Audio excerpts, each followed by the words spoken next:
Warahmatullahi wabarakatuh. So this is the continuation for chapter 5. Okay, before this, in last video we already discussed on what is coordination compound, what is the coordination number, what is the ligand, and also how to name the coordination compound and the complex ion. Now we're going to look into the structure of the complex ion and also the coordination compound. So the structure of the complex ion or coordination compounds is determined by the coordination number, okay, of the next compound. So if you have a coordination number of 2, usually the structure should be a linear coordination number. If you have a coordination number of 4, so the structure either can be tetrahedral or square planar. Well, if you have a coordination number of 6, so the structure should be a octahedral. Okay, this is some notes here. We can say that for 4 coordinates platinum 2 complex ions, usually they are always in a square planar, whilst for 4 coordinates cobalt 2 complex are usually in tetrahedral. So how to determine the structure of the coordination compound? Okay, here I'm going to list down for determine either the structure should be square planar or tetrahedrals. Okay, if you have for octahedral, okay, either strong or weak ligands, so the structure should be octahedrals. The difference only their hybridization will be discussed later in next chapter. Okay, for here you can see here, okay, if you have metals, okay, coordination compound, we usually looks into the to the transition metal. So the d orbital in the transition metal, if the transition metal have d7, 8 or 9 electrons in the d orbital, if it connected or bonded with a strong ligand, usually they have square planar structure. Okay, if d7, 8 and 9, okay, connected or bonded with weak ligands, usually the structure will become tetrahedral. For d4, when he connected with the strong ligands, it becomes tetrahedrals, while if it connected with a weak ligand, it becomes a square planar. Okay. For the second and third period, so usually the irreparative types of ligand, either strong or weak ligand, if it's connected with the second and third period of transition metal, it became a square planar. Okay. For copper plus, okay, so it become tetrahedral either with strong or weak ligand. For copper 2 plus also, even though with strong or weak ligand, it will become square planar. The same goes to manganese 2 plus. If you have manganese 2 plus, either with strong or weak ligands, the structure should be a tetrahedral. So what is strong or weak ligand? Here given some of example of strong to weak ligand. In more details will be discussed on strong and weak ligand in next chapter. Okay, so for 6 coordinates complex ion, okay, the 4 of the ligands are in one plane, with the 5th one above and above the plane and the 6th one below the plane. So this is plane. Okay, so the 4th ligand will be placed in one plane. Okay, one at the above of the plane and the 6th ligand will be below the plane. So this is an example of 6 coordinate complex ion. So for 4 coordinate complex ions, as I mentioned before, it can be either tetrahedral or square planar arrangement. So for tetrahedral arrangement, this is how it will arrange in the plane.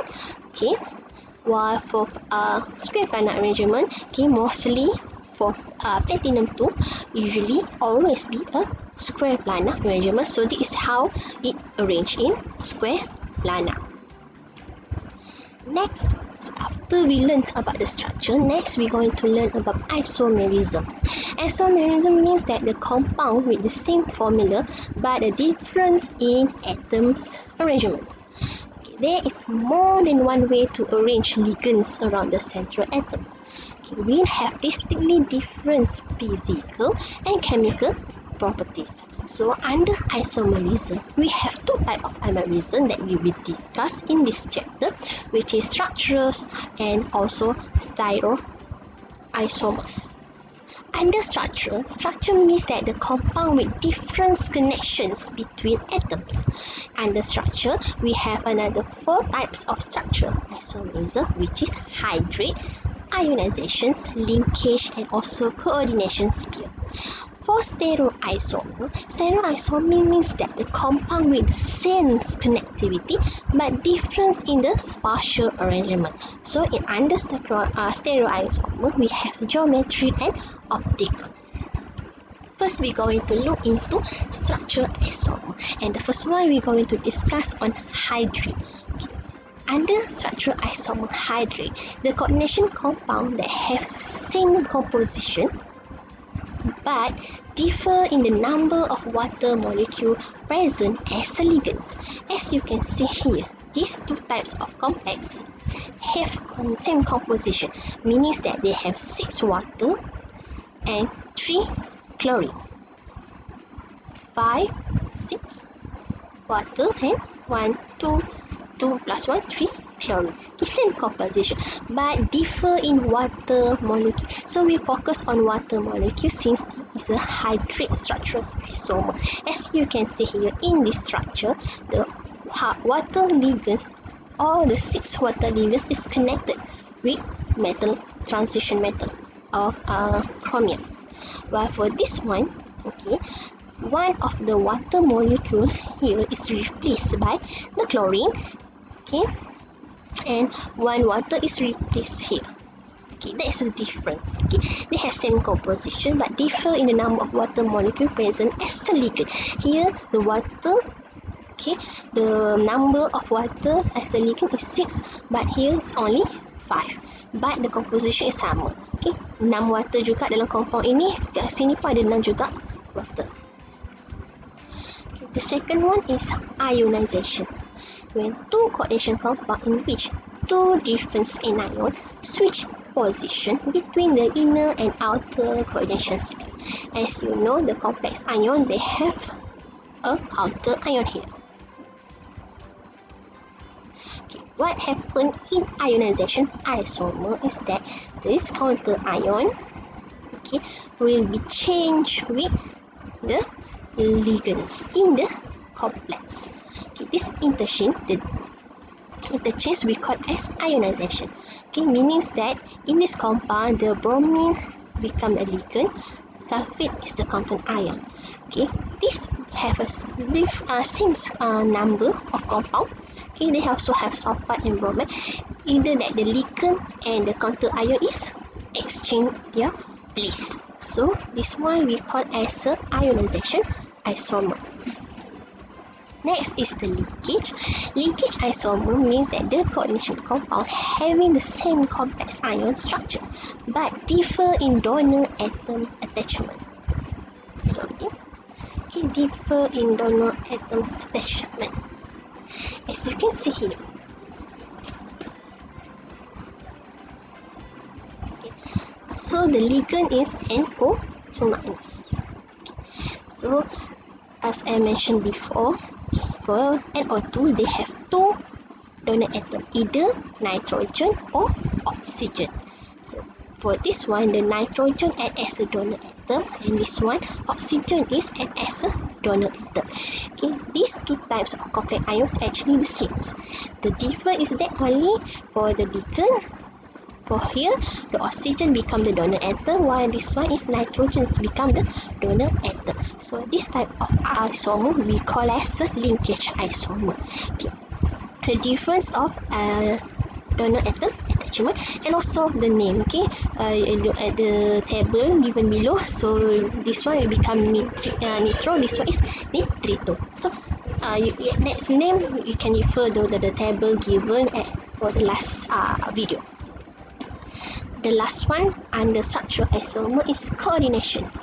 Coordination compound having the same composition but occur through exchange of ligand between complex ion in the same coordination compound. So under coordinations mean that when the complex ion have 2, so this one is first complex ion, this one is second complex ion, together they become the coordination compound. Okay, what is the difference between these 2 is that the ligand here. are interchanged. Okay, the first one, the cobalt, the ligand is ammonia. For chromium, the ligand is oxalate. Okay, for the other isomer, the cobalt, the ligand become oxalate. Why? For the chromium lah, ligand dia jadi ammonia. So the exchange of the ligand between the complex ion. So that under coagulation structural isomer. Okay, now we're going to look to the second type of isomerism, which is stereoisomer. Okay, first we're going to look into the geometric stereoisomer. Okay, under geometric, the stereoisomer that cannot be converted without breaking a chemical bonds, and it comes in N. Under geometric, we use the term cis and trans. Cis meaning that the two groups of atoms are adjacent to each other, while trans means that the two groups of atoms are opposite side to each other. And please take note that only square planar and octahedral structure can have geometrical isomer. So meaning that when you have a tetrahedral structure, they do not have stereoisomer geometric isomerism. Generally, they have different scalar, melting points, and chemical reactivities. This is an example for in square planar geometry. Okay, for this